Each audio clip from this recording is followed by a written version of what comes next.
يا نبي الله يا رسول الله يا حبيب الله سلام عليكم يا نبي الله يا رسول الله يا حبيب الله.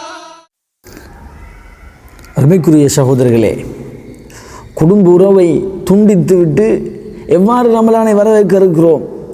வாப்பாவுடைய சண்டை பெற்ற தாயவுடைய 10 மாதம் சோர்ந்த அந்த தாயை உதாசீனம் செய்துவிட்டு ரமலானில் எப்படி நட்பாக்கியம் அடைய இருக்கிறோம்? குடும்பத்தை தூக்கி எறிந்து விட்டு எப்படி ரமலானிலே பாக்கியத்தை எதிர்பார்த்து கொண்டிருக்கிறோம்? நமக்கு அறிவித்து தரவில்லையா? ஸல்லல்லாஹு அலைஹி சொன்னாங்க, அல்லாஹ் தஆலா கலக்கல் ஹல்க் இந்த படைப்பினங்கள் எல்லாம் படித்ததுக்கு பின்னால், படைப்பினங்களை படித்து பரிபூர்ணப்படுத்ததுக்கு பின்னால் அந்த படைப்புகள் இன்றும் ரஹீம் என்று சொல்லக்கூடிய இந்த குடும்ப உறவு இருந்து நின்றது.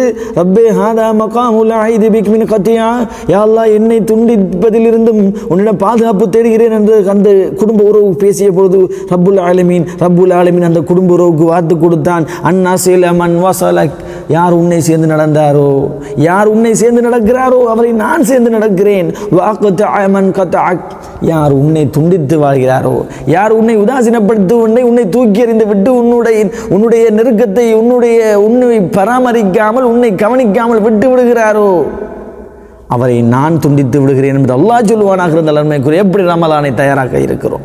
எப்படி ரமலானை நாம் வரவேற்க இருக்கிறோம்? எப்படி ரமலானிலே நட்பாக்கியங்களை அடைய இருக்கிறோம்? எவ்வளவு சிறப்பு புரியும் அந்த ரமலானை எப்படி கண்ணியப்படுத்த இருக்கிறோம்? எப்படி நன்மைகளை அடைய இருக்கிறோம்? இன்னும் நம்முடைய மனதில் இருக்கக்கூடிய கோபம் நீங்கவில்லை. ரமலான் வருகிறது, நோன்பு வருகிறது, நோக்கிறோம், பசி இருக்கிறோம், தாவும் இருக்கிறோம். ஆனால் குடும்பத்தை எத்தனையும் தூக்கி எறிந்து விட்டு பணம் இருந்தால் தான் உறவு என்கிறோம், தான் சொந்தம் என்கிறோம், பணம் இருந்தால் தான் அத்தனையுமே முடிவெடுக்கிறோம். ஆனால் ரப்பை எதிர்பார்க்கிறோம் கிடையாது, பணத்தை எதிர்பார்க்கிறோம், ரப்புடைய பொருத்தத்தை எதிர்பார்க்கிறோம் கிடையாது.